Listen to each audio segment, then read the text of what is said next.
to eventually rule the world from Jerusalem. I have said, this is my answer. You don't have to agree with me. But if you say that I am wrong, you must tell me what is right. Is that fair?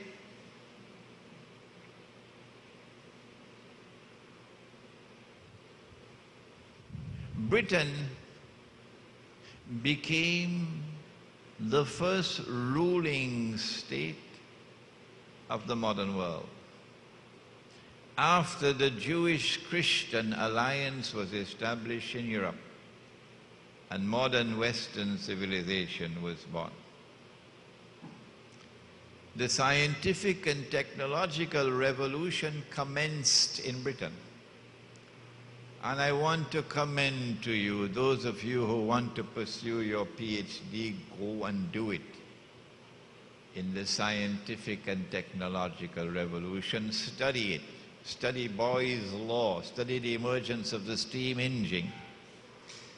Study how steam took over from the horse and the cart. Study the emergence of the aircraft. The scientific and technological revolution is still continuing. There's more to come. But it started in Britain. That's the heart of it. Britain ruled the world. Ruled Britannia. The sun never set on the British Empire. And then Britain produced money after the Bank of England was created in 1676 or somewhere around there. And the sterling pound became the ruling currency in the world. And then Britain showed a mysterious, inexplicable relationship with the Holy Land, which cannot be explained by normal tools of political analysis. I argue that only Muhammad alayhi salatu wasalam could explain it. And then there is the Balfour Declaration. I wish I had the time to expand on this, but you've already read my books and you've already studied the subject. And then Britain gave way to a second ruling state, the United States of America. I believe that I am perhaps the first to have interpreted and applied the hadith this way.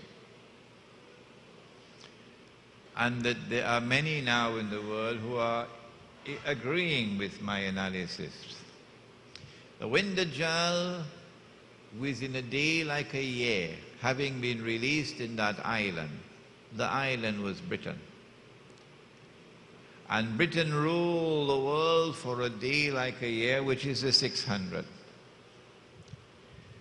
And when Britain gave way to the United States, and when you listen to my lecture on Dajjal, we have the DVD there, you get evidence from me. I don't have the time to repeat it now. The United States became the second ruling state in the world, and the US dollar replaced the British pound. And the United States maintains a sinister, mysterious relationship with the Holy Land and with Israel. And I say that this is a day like a week. And that the United States will not remain as the ruling state in the world indefinitely. Rather, the United States will rule the world for a much shorter period of time than Britain. Where does Imran Hosein get that knowledge from? Where? Who taught him that? It's not taught in any of the schools of diplomacy. No political scientist in the world speaks like this. Who is he? I am simply interpreting words spoken in Arabia 1400 years ago by a man who could not read and could not write. It is Muhammad alayhi salatu wasalam who is explaining. And when the United States is to give way to a third and a last ruling state in the world, then the US dollar will no longer survive as the ruling currency in the world. 15 years ago, and for the last 15 years I've been saying this. And those here in Trinidad will bear evidence if they've heard my lectures. Yes, Imran was saying this, the US dollar is going to collapse. And nobody else was saying it. It's now happening. And so a third and a last ruling state must emerge. And a new international monetary system must emerge to replace the Bretton Woods Accord, in which the US dollar was given the status of the ruling currency in the world. We have more to speak about in the next session on this subject. I have suggested that a day like a month is now coming to an end, and a day which is like a week is about to commence. There's no one else who's saying that in the world of Islam. I'm the only one. But events which are unfolding are confirming this analysis. If they ask me, where is the hadith?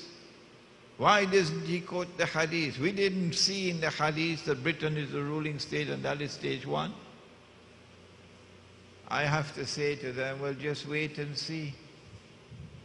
Events which are unfolding are confirming the validity of this hadith, so I don't have to bother with your criticisms. In order for Britain to become the ruling state in the world, in order for the United States to become the ruling state in the world, and in order for Israel to become the ruling state in the world, and then for Dajjal to emerge and declare, I am the Messiah, they had to wield a formidable weapon.